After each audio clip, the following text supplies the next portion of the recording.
تعالى كده نشير الوايت بورد. كل الناس عندها الوايت بورد متشيره؟ قول لي لو الوايت بورد مش متشيره عندك او اعرف. كل الناس شايفه دلوقتي صفحه بيضاء؟ طبعا انا شايف رسائل الناس كلها، كله بيبعت، انا شايف.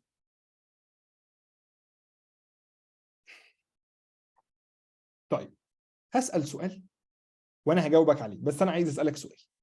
يعني ايه برمجة؟ دلوقتي انت مجال البرمجة، يعني ايه برمجة عموما؟ جملتين بكل بساطة، لو حابب تجاوبهم مفيش مشكلة. عرفني يعني ايه برمجة، وريني دماغك جايبة ايه. توفيق قال لك لغة اكلم بيها الكمبيوتر. السيد قال لك البروبلم سولفنج.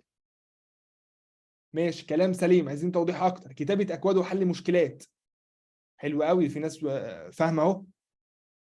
طيب تعالى نقول لك، البرمجة عموما بكل بساطة هي شوية أوامر أو شوية أكواد. خلينا في أوامر. شوية أوامر هتقولها للبي سي بتاعك أو الكمبيوتر بتاعك عشان تنفذ شيء معين، تطلع بغرض معين.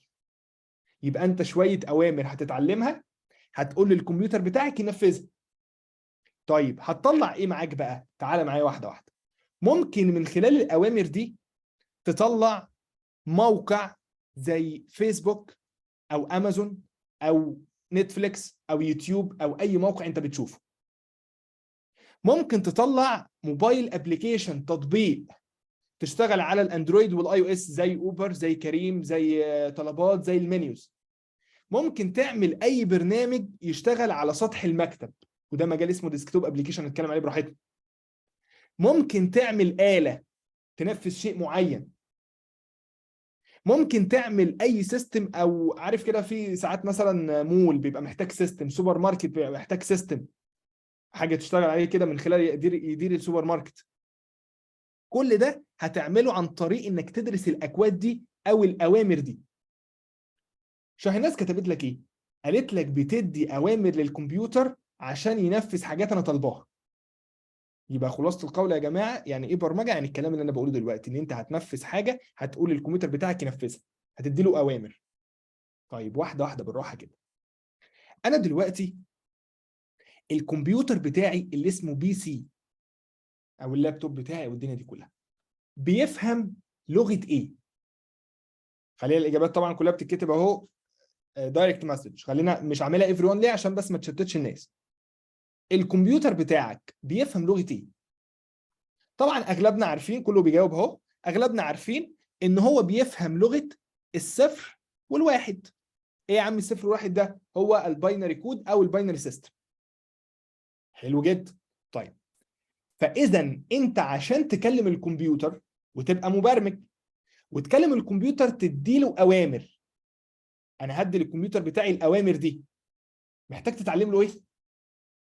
اكيد هتعلم الصفر والواحد عشان اكلم الكمبيوتر وادي له الاوامر دي.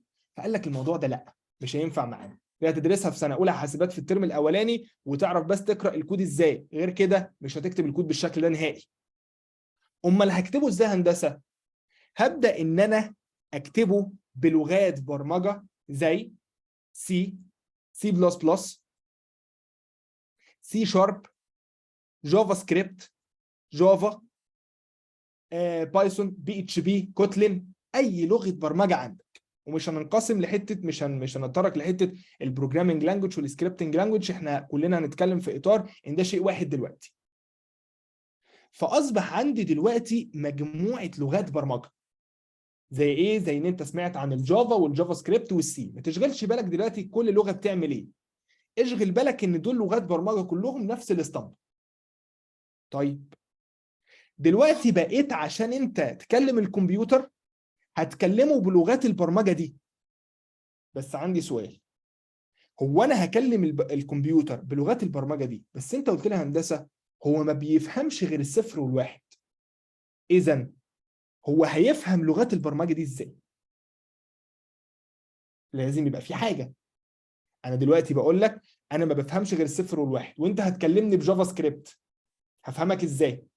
يبقى لازم في النص في حاجه اسمها مترجم، في حاجه اسمها كومبايلر. هتبدا تاخد الجافا سكريبت والسي بلس بلس والجافا وتحولهم لصفر وواحد عشان الكمبيوتر يفهمهم. دي بكل بساطه العمليه اللي بتتم. ابسطها لك اكتر، النهارده مدرب في النادي الاهلي برتغالي، مدرب برازيلي، مدرب اسباني، واللعيبه بتاعتنا ما شاء الله بتتكلم عربي بطلاقه، فعربي بس وتعليمها على قدها. ازاي هتتواصل مع المدرب الاسباني والمدرب الاسباني يفهمها؟ عن طريق مترجم. يبقى انا دلوقتي بكل بساطه هو نفس المثال، الكومبايلر هو عمليه تحويل الكود بتاعي اللي انت هتتعلمه لسه للصفر والواحد عشان الكمبيوتر يفهمه ويبدا ينفذ البرنامج اللي انت عايز تعمله. واصله كده؟ بنسبه قد ايه بقى وصلت الكونسبت الحته الصغيره اللي انا قلتها لك دلوقتي؟ ده الموضوع صعب جدا يا شهناز وممل جدا. كده الامر واضح، كل الناس done.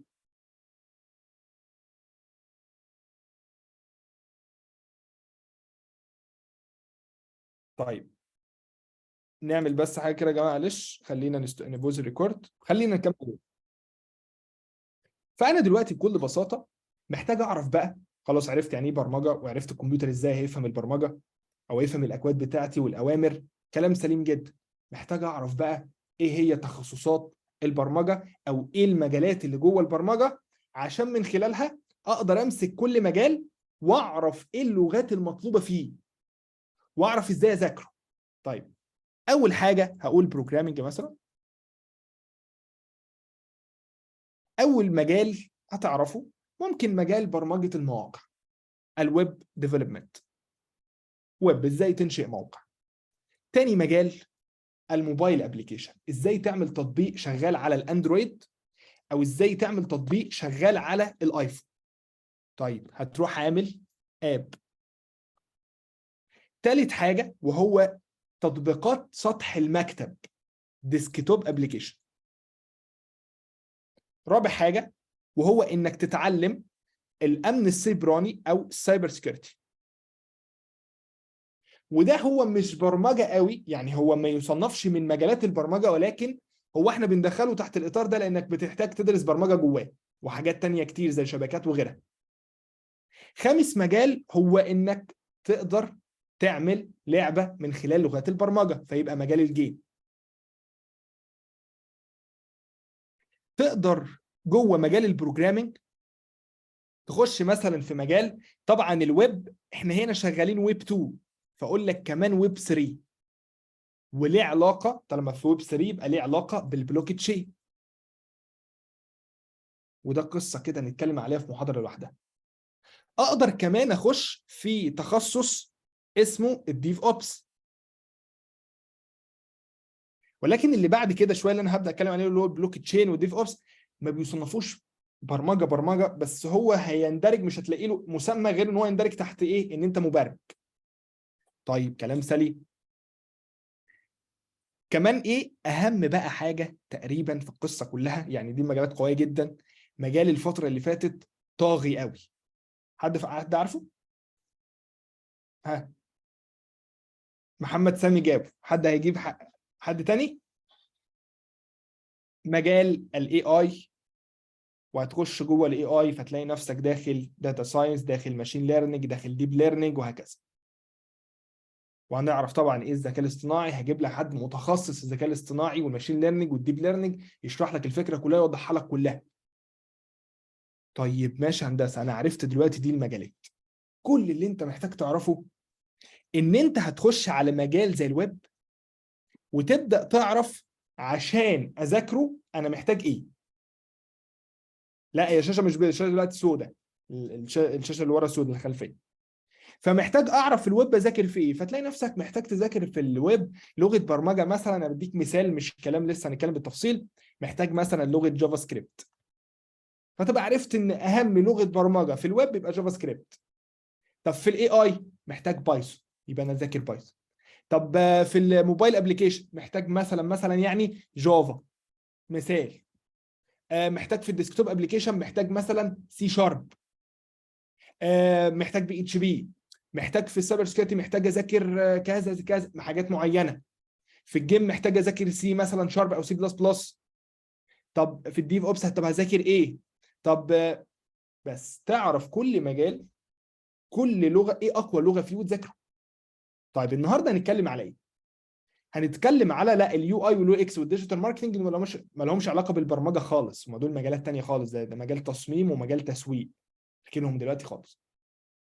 طيب هنتكلم النهارده على ايه؟ على تقريبا تخصصي بالملي وهو الويب ديفلوبمنت. طب تاني يوم وتالت يوم في المعسكر، مش تاني يوم اللي هو بكره، تاني يوم التلات الخميس الكلام ده كله. التلات يبقى موبايل ابلكيشن، الخميس هتلاقي ذكاء اصطناعي وداتا ساينس ماشين ليرنينج، بعد كده ديف اوبس بلوك تشين، بعد كده هنتكلم على الديجيتال ماركتنج واليو اي واليو اكس، بعد كده تتكلم على السايبر سكيورتي، بعد كده تتكلم على الشغل الاونلاين والفريلانس عموما، وازاي تشتغل في شركات، ازاي تعمل سي في، الكلام ده كله. واخر يوم هيكون القرار اللي انت خلاص قررته او محتاج مشورتي فيه. تقول لي هندسه انا امكانياتي معايا لاب بكذا، لغتي كذا، معايا فلوس اقدر اخد كورسات بكذا، ماكسيمم كذا. هقول لك خلاص يبقى المجال ده ملوش مصادر غير انجليزي، يبقى انت محتاج تذاكر بجانبه الانجليزي. محتاج ما ينفعش مثلا مش هتلاقي له مصادر عربي، يبقى انت محتاج تدفع فلوس في كورسات. محتاج لاب معين، مجال زي الاندرويد محتاج لاب على الاقل مثلا في السوق دلوقتي بتتكلم في لاب مش هيقل عن 7 8000 جنيه. فلو انت مش متوفر معاك 7 8000 جنيه اتقفل قدامك مجال، بس فتح قدامك مجالين او ثلاثه زي الويب مثلا، تقدر تبدا بلاب رخيص جدا، وهكذا. دي الفكره اللي احنا هنمشي عليها في الاخر، في اخر يوم تكون قررت مجال من دول تبدا فيه، على اساس طبعا المتطلبات والامكانيات المتاحه عندك. طيب اول مجال هنتكلم فيه النهارده هو مجال الويب.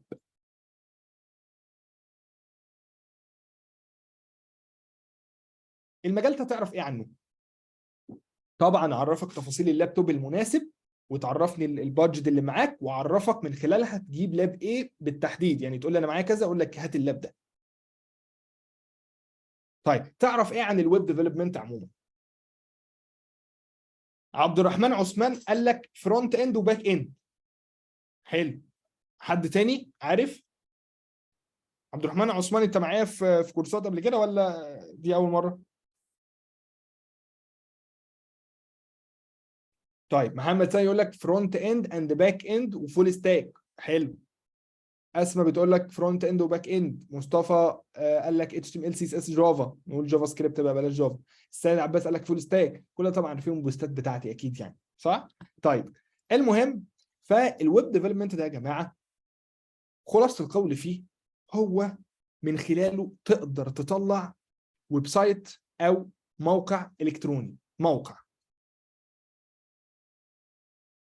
الموقع ده بقى زي ايه؟ زي فيسبوك، زي يوتيوب، زي خمسات، زي مستقل، زي نتفليكس، زي اب وورك، زي فريلانسر، زي يلا كور، زي في جول، زي ايجي بيست، زي اي موقع انت بتتعامل عليه على النت، زي موقع الجامعه بتاعك. نورا انا قلت ماشين ليرنينج لسه في محاضره الاي اي والداتا ساينس والماشين ليرنينج دي لسه خالص، خلينا في الويب دلوقتي. طيب يبقى انا كده عرفت ان الويب هو موقع هيطلع لي موقع. طب عشان اطلع موقع زي الناس دي محتاج ايه؟ محتاج تعرف ان في تخصصين. التخصص الاولاني هو فرونت اند، والتخصص الثاني هو باك اند. يا سلام لو بتكتب في ورقه وقلم دلوقتي بحيث تبقى رسمت رسمه كل مجال في الاخر، خلاص هو ده مجالي ولا لا. طيب ايه هو الفرونت وايه هو الباك، وايه متطلبات الفرونت وايه متطلبات الباك؟ لو عرفت ده خلاص خلصت المجال. وانا دلوقتي هندسه لو هاخد خطوه هبدا. طيب سؤال محترم قوي، شفتوا الاسئله بتطلع دلوقتي افق نتكلم فيها. سؤال قال لك ايه؟ مريم ياسر بتقول لك طب وانا هحتاج اطلع مواقع زي دي ليه وهي اوريدي موجوده او حد غيري يطلعها؟ حد حابب يرد في الشات يرد وانا هرد. سؤال جامد في الجول. بمعنى انا محتاج اصلا مواقع ليه؟ طيب اي شركه النهارده جاي تبدا. اي شركه النهارده جايه تبدا، زي العبد لله النهارده جاي يبدا قريب ان شاء الله الويب سايت بتاعنا. فانا النهارده جاي ابدا، محتاج عندي كورسات، انا كورسات عايز ابيعها، كورساتي انا عايز ابيعها، هتنزل مسجله. هي الكورسات دي موجوده على يوديمي، موقع كورسات موجود عليه كورسات بجميع اللغات. انا في موقع دلوقتي شركتي عايزه تبقى ليها موقع وعليها الكورسات بتاعتي، هروح مكلم ديفلوبر زي مريم وقال لها يا مريم انا عايز موقع فول ستاك، طبعا ويب ديفلوبمنت كامل، فرونت وباك، في تخزين بيانات، عايز الموقع ده كله يكون بيعرض لي كورساتي وكلام عني ان انا جامد جدا، واحط الكورسات بتاعتي والناس تشتريها. فتبدا مريم وظيفتها ايه؟ ان هي تتعلم الفرونت اند، متطلبات الفرونت اند ومتطلبات الباك اند، وتبدا تسلم لي الموقع انا وانا اديها مقابل الموقع. وطبعا ارقام المواقع بتكون عاليه، يعني في موقع بيكون ب 5000 جنيه، بس في موقع بيكون ب 150000 جنيه عادي جدا. طيب فانا دلوقتي كده ده اول سيناريو. سيناريو تاني، انت النهارده قاعد في امريكا، والفئه اللي انت متارجتها هي الفئه المتوسطه في مصر، وعايز تبيع خدمتك او تقدم خدمه من امريكا لمصر. هتقدمها ازاي؟ مفيش حل غير انك تعمل يا اما ويب سايت يا اما ابلكيشن. فاحنا النهارده في اطار الويب سايت، فهتضطر تعمل ويب سايت وتقدم عليه، تمام، وتقدم عليه، فتخش على الموقع ده وتشتري الخدمه او هكذا. مش فاهم ايه يا محمد؟ مش فاهم يا عمر؟ وضح، مش فاهم الكومنت. فقول.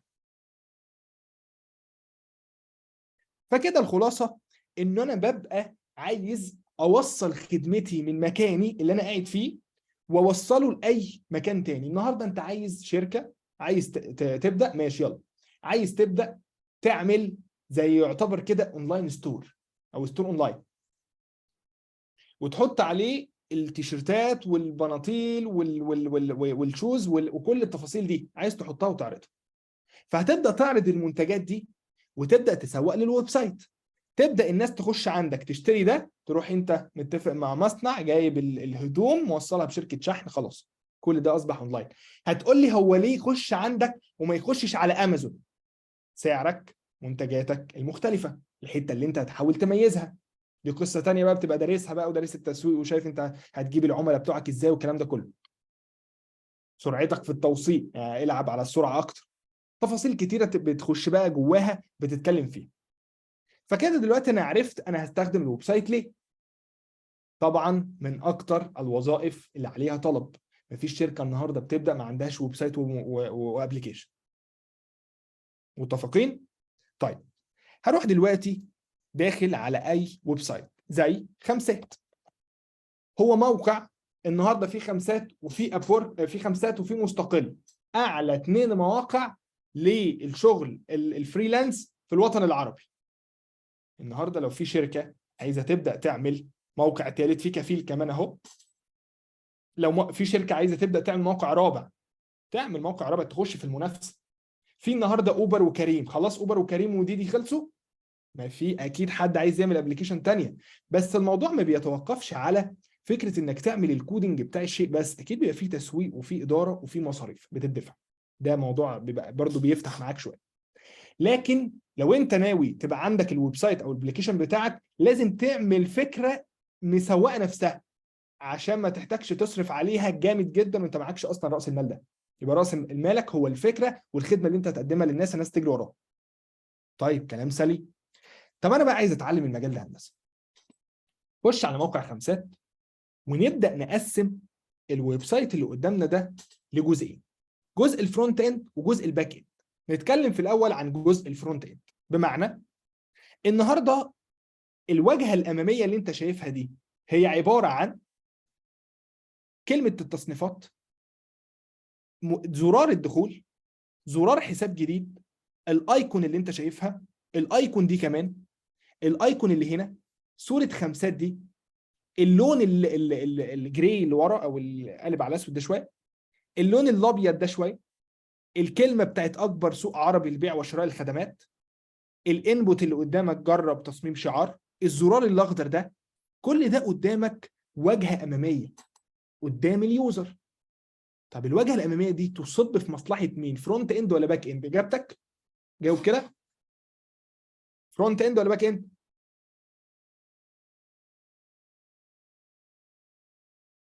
مشاركه قويه جدا من عمر، يقول لك مش معنى حابب ان انا اقول الحته دي هتفيدك جدا. مش معنى ان الترند حاليا ذكاء اصطناعي يبقى الويب والموبايل ما لهمش لازمه. في الاخر الذكاء الاصطناعي ده لازم يتقدم لي خدمه على شكل ويب او موبايل. ونفس الكلام في السكيورتي، انا هحمي ايه؟ ما انا مضطر احمي موقع او موبايل ابلكيشن. انا حرفيا سقفه للكلام ده. يعني الذكاء الاصطناعي في الاخر هيخدم عليا على الموقع وعلى الابلكيشن برضه، والسكيورتي هيخدم عليا على الموقع والابلكيشن برضه. كلام سليم جدا من عمر، تسلم. فاكمل لك الجزئيه دي. طبعا اجاباتكم كلها صح، كله جاوب فرونت اند، وده معناه انه كل اللي قدامك ده بيصب في مصلحه الواجهه الاماميه. طيب ماشي، عشان ادرسه ادرس ايه؟ اول حاجه، عشان تحط الجمله بتاعت اكبر سوق عربي للبيع وشراء الخدمات، او تحط اي عنصر من كلام، باراجراف، لينكات، صور، فيديوهات، ملفات صوتيه، فورم عايز تعملها تكون بتحط فيها اسمك وسنك وتاريخ ميلادك وايميلك والباسورد بتاعك وكل التفاصيل بتاعتك، فورم، صفحه تسجيل دخول، صفحه انشاء اكونت. كل العناصر دي هي تخص لغه ال HTML. ونبدا بقى واحده واحده كده. تعالى اكتب لك التفاصيل دي كلها بحيث ان انت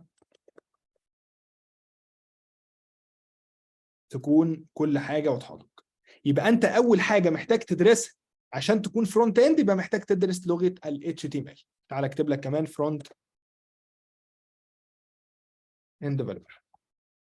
يبقى انت هتدرس اول حاجه عشان يبقى الجوب تايتل بتاعك هو فرونت اند ديفلوبر، يبقى انت محتاج تدرس لغه ال HTML. هي خاصه بايه؟ خاصه بالعناوين، بالصور، بالفيديوهات، باللينكات، بكل حاجه بتحطها في الويب سايت من كل اللي انت شايفه ده. طيب حاضر طبعا يا يوسف عصام، اقول لك دلوقتي، كمل معايا واقول لك. طب ازاي يا هندسه كلمه اعمال جت على الصوره اللي وراها؟ ابدا اقول لك ان انت محتاج تدرس لغه تتحكم في الستايل او الشكل بتاع الموقع، لغه بتعبر عن الاحجام والاشكال والاوفرلي، او مثلا الصوره عليها خلفيه سوداء مغمقاها شويه، لما اروح على مثلا كلمه عرض الجميع فاعمل لي كده. كل الكلام ده انت محتاج تاني لغه اسمها لغه السي اس اس. طيب كده عملت الموقع بتاعك استاتيك. ايه استاتيك ده؟ استاتيك ده هو انه موقع ثابت او تصميم ثابت، ديزاين حلو يتقدم للعملاء، جميل جدا، بس ما فيهوش اي تفاعل. طب ازاي اخليه بقى متفاعل؟ يعني اقدر ان انا كيوزر او مستخدم، واحد ما يعرفش الموقع خالص دخل عليه قادر يتفاعل معاه. قال لك هتحتاج لغه البرمجه، لما ادوس هنا يفتح لك تاب اوبن ناف ويروح قافل لك الناف، لما ادوس هنا يفتح لك التصنيفات ويروح قافلها لك. فابدا احتاج انه لغه برمجه زي الجافا سكريبت تبدا تعمل لي تفاعل في الموقع، يبقى جافا سكريبت. دول اهم 3 نقط رئيسيين هتدرسهم عشان تكون اصلا اسمك ويب ديفلوبر او فول ستاك ديفلوبر. اساسا اجباري تمشي على ال3 خطوات دول. بالمناسبه ما تفكرش انه ال3 دول هيقفوا عند الويب فقط، احنا هنتكلم كتير عن مجالات تانية، لكن احب اقول لك ان هم هيفيدوك في موبايل ابلكيشن وهنتكلم عليه، هيفيدوك في السايبر سيكيورتي خصوصا ال HTML والجافا سكريبت، هيفيدوك لما تيجي تخش في ديسكتوب ابلكيشن في جزئيه معينه، هيفيدوك لما تيجي تخش في الاندرويد لوحده والاي او اس لوحده وعايز تجمع الاثنين مع بعض، هيفيدوك لو دخلت في مجال الذكاء الاصطناعي وعندك خلفيه عن الجافا سكريبت، اوكي دوس كمل هتفيدك. يبقى الثلاث لغات دول مش مجرد هتدرسهم في الويب فقط، لا، هيفيدوك جدا في بقيه مجالات. طيب كلام سليم، كمل لي يا هندسه.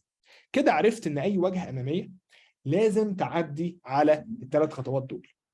قال لك ماشي، انا كده هطلع واجهه اماميه زي بتاعه خمسات دي، وعرض صور واكشن بيحصل، وافتح ما هو خمسات يروح فاتح لك كده، وكيف يمكن ان تستفيد يروح فاتح لك كده، وتقفل يروح راجع. يبقى كده محتاج حاجه اسمها كونديشن داخل الجافا سكريبت. بص اهو، رايحه وجاي، ماشي. طيب سجل مجانا، اخش اسجل، اخش اعمل عمليه تسجيل دخول. لما اجي انسى اكتب اسمي فيطلع لك رساله، يعني لو دوست دلوقتي تسجيل فبيطلع لك يقول لك ايه، الاسم الذي ادخلته قصير جدا. ده اسمه كونسبت أو مبدا او فكره اسمها فاليديشن فورم داخل الجافا سكريبت، داخل لغات البرمجه. يبقى دلوقتي انا عرفت ثلاث خطوات رئيسيين، ال HTML، ال CSS، الجافا سكريبت. قال لك بس ده يشغلك فرونت اند ديفلوبر فريلانس، مش افضل حاجه كمان، بس يشغلك. طب معلش هندسه، انا عايز اشتغل في شركات. قال لك بدول بس بنسبه 99.5% مستحيل تلاقي شركه تشغلك بالثلاثه دول فقط. ده معناه ايه؟ معناه ان المجال اتطور جدا، واصبح فيه مكتبات، وخلينا نقول مكتبات وادوات تبسط عليك استخدام هذه اللغات، اللي هو زي ال HTML وال CSS والجافا سكريبت. زي النهارده انت عايز تعمل الموقع بتاعك يكون ريسبونسيف. يعني ايه ريسبونسيف؟ اي متجاوب مع كل الشاشات. يعني ايه متجاوب مع كل الشاشات؟ يعني النهارده انت فاتح الموقع ده من على الشاشه الكبيره، فاذا هو تمام جدا. طب تعالى نفتحه من على التابلت، تلاقيه شغال وزي الفل. طب تعالى نفتحه من على التليفون ال 5 اس اللي هو شاشه صغيره جدا، تلاقيه شغال. طب شغال من على شاشه تكون مقلوبه كده، وضعها مقلوب افقي عمودي، تلاقيه شغاله. ده معناه ايه؟ بص اهو، يتمدد وينكمش، ها، يتمدد وينكمش في مرونه. ايه المرونه دي؟ تتعلم الريسبونسيف. وعشان تتعلم الريسبونسيف عندك طريقين. الطريق الاولاني خاصيه داخل السي اس اس اسمها ميديا كويري، ودي حل جميل ولازم تكون عارفه، بس مش افضل سيناريو خالص، ولكن هتحتاجه. لكن اللي انت هتبقى الافضل سيناريو بالنسبه لك انك تتعلم الجريد سيستم داخل الفريم ورك. وهنساوي كلمه فريم ورك بلايبرري عشان ما تتوهش كتير، يبقى هي مكتبه، وهي البوت ستراب. يبقى عايز تعمل الموقع بتاعك ريسبونسيف، يبقى خلي الموقع بتاعك يستخدم البوت ستراب. يبقى كده 4 خطوات. هحط العناصر الرئيسيه عن طريق ال HTML، هلونها واديها ستايل واجملها واظبط حجمها والشكل بتاعها، واجيبهم جنب بعض وفوق بعض وحاجات على بعض. يبقى استخدم السيسس. عشان تزود تفاعل في الويب سايت يبقى انت محتاج جافا سكريبت. وعشان تخلي الموقع بتاعك ريسبونسيف، يعني متجاوب مع كل الشاشات، يبقى انت هتخش في بوت ستراب. اسالك سؤال قبل ما نكمل، ايه لغه البرمجه في الاربعه دول؟ وايه اللي مش لغه برمجه؟ بسط عليك السؤال اكتر. هل ال HTML لغات برمجه، لغه برمجه ولا لا؟ لغه برمجه ولا لا؟ ها، الاجابات. هل ال HTML لغه برمجه ولا لا؟ شاهد بتقول لك لا، شاهناز قالت لك اه، عبد الرحمن قال لك لا، تكنولوجيا قال لك لا، نورا لا. في 2 و5 لا. ها اللي بعده. فاحب اقول لك انه ال HTML وال CSS والبوت ستراب ليست لغات برمجه. امال ايه؟ قال لك ال HTML وال CSS هم لغات ستراكشر، بنيه هيكليه، لغات ترميز، لغات ستايل، يعني لغات تصميم. ال HTML لغه ترميز، لغه بنيه، بص تبني الكود بس، لكن مش لغه برمجه. السي اس اس لغه ستايل. البوت ستراب هي مكتبه، حاجات جاهزه، ادوات جاهزه تعمل لك الريسبونسيف فقط، وتديك شويه كومبوننت لذيذه، اجزاء في الموقع حلوه. انما لغه البرمجه الوحيده من دول هي جافا سكريبت، هي كمان سكريبتنج لانجوج، بس هي تصنف تحت الباند البروجرام. يبقى دي هي لغه البرمجه الوحيده في القصه اللي قدامك، وهي فعلا اهم نقطه فيهم.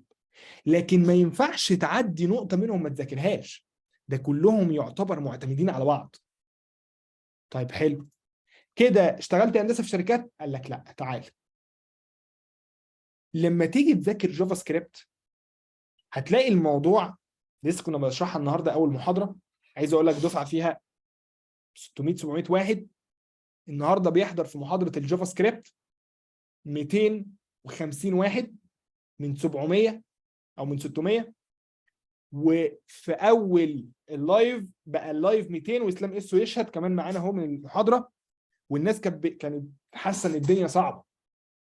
فالجافا سكريبت ككود على ارض الواقع بيكون فيه صعوبه، بيكون فيه محتاج تفكير طبعا برمجي، ومحتاج وقت تذاكر في اللغه.